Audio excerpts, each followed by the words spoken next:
ಬಂಧುಗಳೇ ನಮಸ್ಕಾರ. ಇವತ್ತು ದಿನಾಂಕ 7/5/2026. ಹಾಗೆ ಇವತ್ತು ಒಂದು ಹೊನ್ನೂರಲ್ಲೊಂದು ಮೀಟಿಂಗ್ ಇತ್ತು, ಹಾಗಾಗಿ ಬಂದಿದ್ದೀವಿ.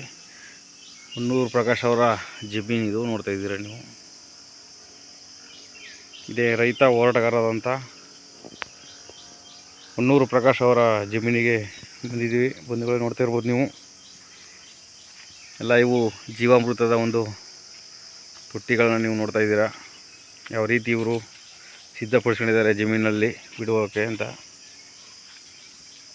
ಇದೀಗ ತಾನೇ ನೋಡಿ, ಈ ಒಂದು ಏನೋ ಔಷಧಿ ರೆಡಿ ಮಾಡಿದ್ರು. ಕೋಳಿ ಮೊಟ್ಟೆ ಮತ್ತು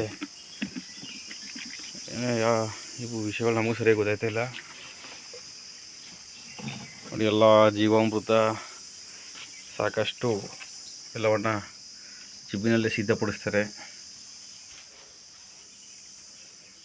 ಇದು ಇವರ ಒಂದು ಕರೆಂಟ್ ಮೋಟರ್ ಮನೆ ನೋಡ್ತಾ ಇದ್ದಾರೆ ನೀವು. ನೋಡಿ ಯಾವ ರೀತಿ ಸಿಸ್ಟಮ್ ಮಾಡಿದ್ದಾರೆ ಅಂದರೆ, ಜೀವಾಮೃತ ಸಾಕಷ್ಟು ಇಲ್ಲಿ ಸ್ಟಾಕ್ ಇಟ್ಟಿದ್ದಾರೆ. ಒಂದು 10 ಡ್ರಮ್ ಇದೆ ಇಲ್ಲಿ. ಈ ರೀತಿಯ ಜೀವಾಮೃತವನ್ನು ಮಾಡಿಟ್ಟಿದ್ದಾರೆ. ಇದಕ್ಕೆ ಇವರು ಅಟ್ಯಾಚ್ಮೆಂಟು ಮೋಟ್ರ್ ಹಾಕಿದ್ದಾರೆ. ಇಲ್ಲಿಂದ ಜಮೀನಿನ ಎಲ್ಲ ಕಡೆ ಪೈಪ್ ಮುಖಾಂತರ ಏನು ಡ್ರಿಪ್ ವ್ಯವಸ್ಥೆ ಮಾಡಿದ್ದಾರೆ, ಅಲ್ಲಿ ಹೋಗ್ತದೆ. ಈ ರೀತಿಯ ಸಿಸ್ಟಮನ್ನು ನಮ್ಮ ಹೊನ್ನೂರು ಪ್ರಕಾಶ್ ಅವರು ಮಾಡಿದ್ದಾರೆ ಜಮೀನಲ್ಲಿ. ಒಳ್ಳೆಯ ಕೃಷಿಕರು, ಏನು ಸಾವಯವ ಕೃಷಿಯಲ್ಲಿ ಬಹಳಷ್ಟು ತೊಡಗಿಕೊಂಡು ಜನರಿಗೆ ಮಾದರಿಯಾಗಿರುವಂತಹ ರೈತ ಮುಖಂಡರಾದ ಹೊನ್ನೂರು ಪ್ರಕಾಶ್ ಅವರು ಹೇಳಿದಂತೆ ನಡೆದುಕೊಳ್ಳುವ ಒಂದು ವ್ಯಕ್ತಿತ್ವವುಳ್ಳವರು ನೋಡ್ತಾ ಇದ್ದಾರೆ ನೀವು. ಸಾಕಷ್ಟು ಸಾವಯವ ಕೃಷಿಗೆ ಸಂಬಂಧಿಸಿದಂತೆ ಎಲ್ಲರನ್ನು ಮಾಡಿ ಇಟ್ಟಿದ್ದಾರೆ.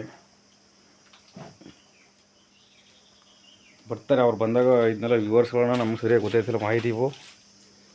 ಬನ್ನಿ ಹಾಗೆ ಹೋಗೋಣ.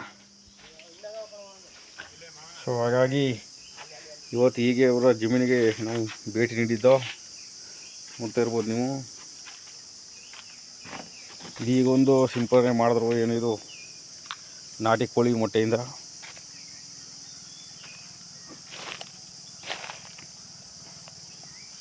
ಪಕ್ಕದಲ್ಲೇ ಕಲ್ಲಂಗಡಿ ಇದೆ. ಕಲ್ಲಂಗಡಿಗೆ ಡ್ರಿಪ್ ಮುಖಾಂತರ ತಲುಪಿಸ್ತಿರುವಂಥದ್ದು.